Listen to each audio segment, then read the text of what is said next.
There is major breaking news involving Medicare and GLP-1 weight loss medications like Wegovy and Zepbound. Many people know GLP-1 weight loss medications like Ozempic and Mounjaro, the Semaglutides and the Tirzepatides and so on. The pharmaceutical company has two brand names for many of their GLP-1 medications. One name refers to the drug when it's prescribed for weight loss to control diabetes, and another name for the identical drug when prescribed for weight loss absent diabetes or other medical conditions. So Wegovy, for example, is the same medication as Ozempic, and Zepbound is the same medication as Mounjaro. But Wegovy and Zepbound are prescribed for weight loss for people who do not have diabetes. Because Medicare is preparing to launch something called the Medicare GLP-1 Bridge Program, for some Medicare beneficiaries, this could completely change access to these weight loss drugs starting July 1st. And if you qualify, your monthly cost for these medications could drop to around $50 per month. Currently, a prescription for these drugs outside of this program would cost about $1,000 per month. So $50 is a massive change compared to what many people are paying today. But there's also a lot of confusion around who qualifies, which drugs are included, whether this is permanent, and what people need to do if they want access. And of course, how this will impact everybody's Medicare cost. There is no free lunch. So in this video, I want to walk you through what this program is, who may qualify, what Medicare is and is not covering, how this affects your Part D and Medicare Advantage plans, and some important details most headlines are leaving out, including how it will impact your Medicare premiums. Because there are a few hidden catches here that people really need to understand before they get too excited. So first, let's talk about what has actually changed. Right now, Medicare generally does not cover GLP-1 medications when they're prescribed strictly for weight loss. That goes back to a law from 2003 that prohibited Medicare Part D from covering drugs used for weight reduction alone.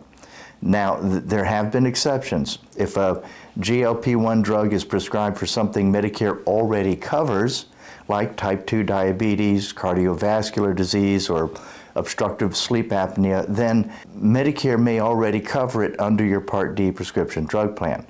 That's why some people on Medicare already have access to drugs like Ozempic, Wegovy, and Zepbound under certain medical conditions. But obesity by itself has generally not been enough. That's what this new Bridge program is trying to work around. CMS, the Centers for Medicare and Medicaid Services, just announced what they're calling the Medicare GLP-1 Bridge. This is essentially a temporary demonstration program designed to provide limited access to certain GLP-1 medications ahead of a larger planned Medicare model called Balance, which is currently expected in 2027. And this is important. This is not a permanent law change, at least not yet. This is a temporary bridge program scheduled to begin July 1st, 2026, and currently expected to run through December 31st, 2027. So right away, people need to understand this is not the same thing as Congress permanently changing Medicare coverage rules for obesity medications. This is more of a temporary access pathway while Medicare studies usage, costs, outcomes, and long-term feasibility. Now let's talk about the part everybody cares about, who may qualify. Now, based on what CMS and other healthcare policy groups have released so far, eligibility appears to be focused on Medicare beneficiaries enrolled in Part D, either standalone or through their Advantage plan, who meet obesity-related clinical criteria. The reported thresholds include a BMI, a body mass index of 35 or higher, or a BMI of 27 or higher combined with certain health-related conditions like high blood pressure.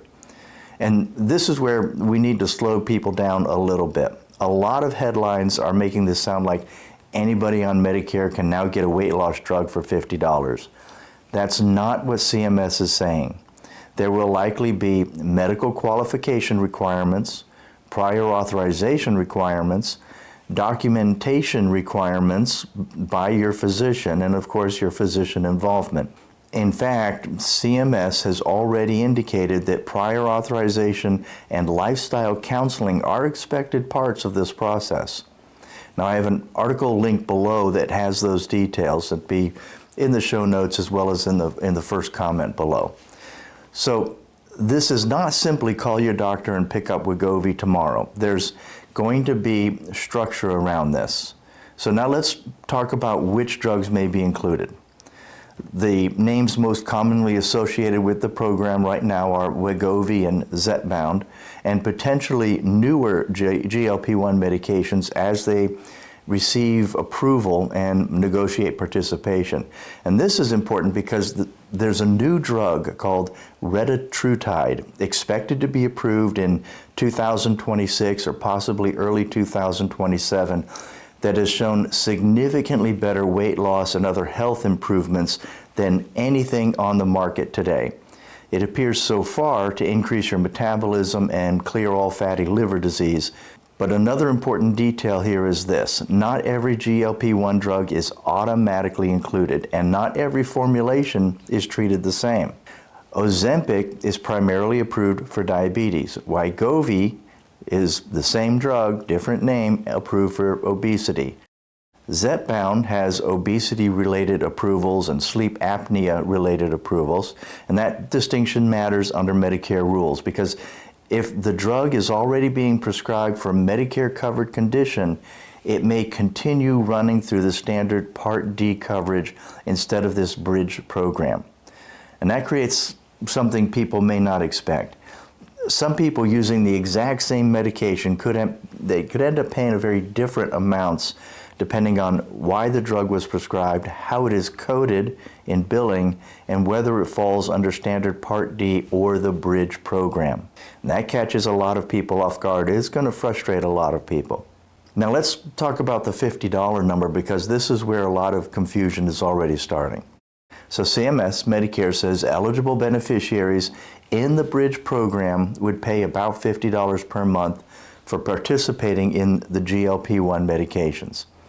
And compared to current retail pricing, that's an enormous reduction. Without insurance support, many of these medications can exceed $1,000 a month. So naturally, this announcement is getting huge attention.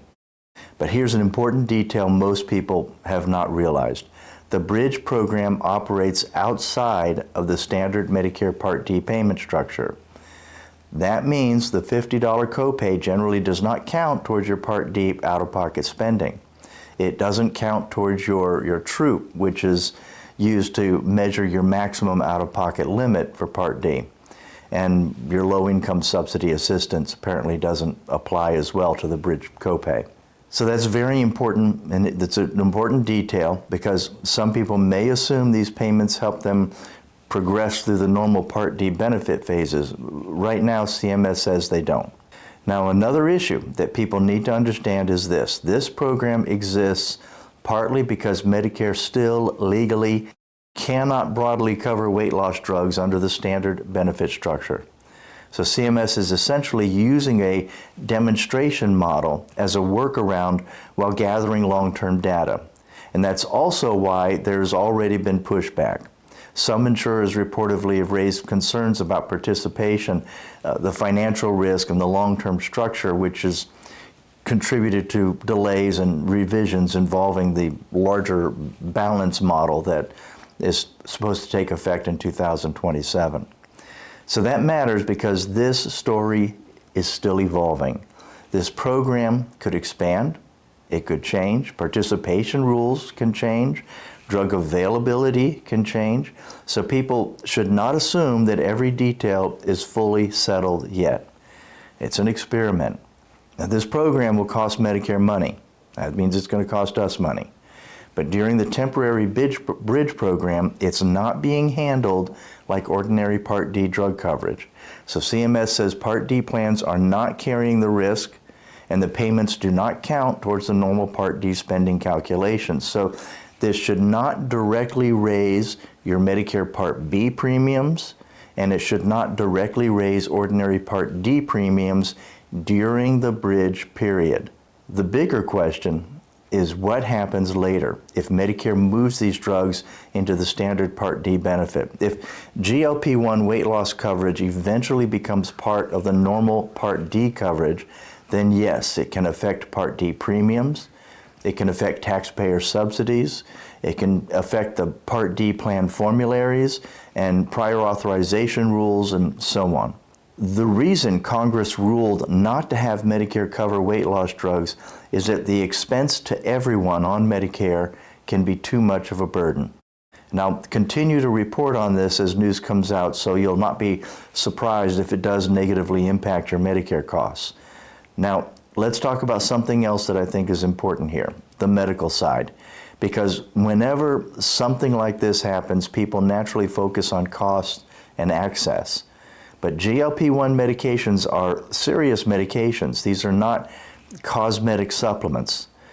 These drugs can have gastrointestinal side effects, muscle loss concerns, bone loss concerns resulting in osteoporosis, dehydration concerns, and of course medical interactions with other drugs. And in older adults, like those of us on Medicare, there are additional questions involving frailty and nutrition. And that's especially important, of course, to us in our Medicare years. So while there are certainly people who may benefit significantly from these medications, this is still something that should involve careful medical evaluation and physician guidance, not just excitement over a low copay. Now, I have one point to add to this. It's a very important point. Having looked into the actual research reports on these drugs myself, I've found that GLP-1 drugs do not directly cause muscle loss or bone loss resulting in osteopenia or osteoporosis. The problem is that these drugs result in a loss of a desire to eat, which results in malnutrition. That results in muscle loss and bone density loss. Sadly, medical doctors know almost nothing about nutrition and haven't the expertise to advise their patient on the exercise routine required to protect muscle and bone, plus the protein, fat, and nutrient consumption requirements to protect your health. It appears to many that these drugs, without proper guidance, create problems of malnourishment. Most medical doctors are not trained in nutrition. I know that's about to change, but it currently is the issue. So now another question people are asking is, what should I do if I want access? Well, here's what I would recommend. First, understand this program has not fully launched yet. The expected start date is July 1, 2026. So right now, the most important thing is preparation. That means talk to your doctor, understand your BMI and your medical history, review your current Part D or Medicare Advantage drug coverage, and pay close attention to the future Medicare guidance, because additional operational details are still being worked on, they're still being released. And second, do not assume your current Part D plan handles this automatically. Remember, this program sits outside the normal Part D payment structure, so there may be separate processing, separate authorization pathways, or additional administrative steps. And honestly, I expect there will be confusion early on. That's pretty common. It's to be expected whenever Medicare launches something new. Third, understand this may affect plan selection decisions later. And this is something most people are not thinking about just yet. CMS has already indicated that people wanting continued access into 2027 may eventually need Part D plans participating in the future balance model. And that means your 2027 Part D plan choices could matter. And this could become another factor during annual enrollment. So this story is probably much bigger than just the $50 weight loss drugs, although that's a pretty good cost savings if you qualify. So this may eventually influence how people choose their Medicare drug plans altogether. So stepping back for a second, this announcement also says something much larger about Medicare. For years, Medicare largely viewed obesity treatment differently than many private insurers and newer medical research trends. But the rapid growth and efficacy of these GLP-1 medications, the evidence showing the health effects beyond weight loss alone, is clearly changing the conversation. And Medicare appears to be testing what broader coverage could look like. And that's really what this bridge program is. A temporary test run with real beneficiaries and real spending. So let's face it, if weight loss results in a healthier individual, it can reduce future Medicare costs and the future health care costs that are a burden on Medicare. Now, whether this eventually becomes a permanent Medicare policy is still an open question. And the financial implications are enormous. I mean, some estimates have suggested that broad Medicare coverage of obesity medications could cost tens of billions of dollars over time. So there are still major political, financial, and healthcare policy questions ahead. Permanent acceptance of these GLP-1 for weight loss will likely require congressional approval. But for now, here's the bottom line. Starting July 1, many Medicare beneficiaries may have a new pathway to access certain weight loss medications for obesity treatment at approximately $50 a month through a temporary Medicare GLP-1 Bridge Program. But not everyone will qualify. Prior authorization is likely. Medical criteria apply. And this is not yet permanent Medicare coverage. And honestly, I think the biggest mistake people can make right now is assuming the headlines tell the whole story. Because with Medicare, the details always matter. And in this case, the details are going to determine who qualifies, how access works, and whether people can realistically maintain access long term.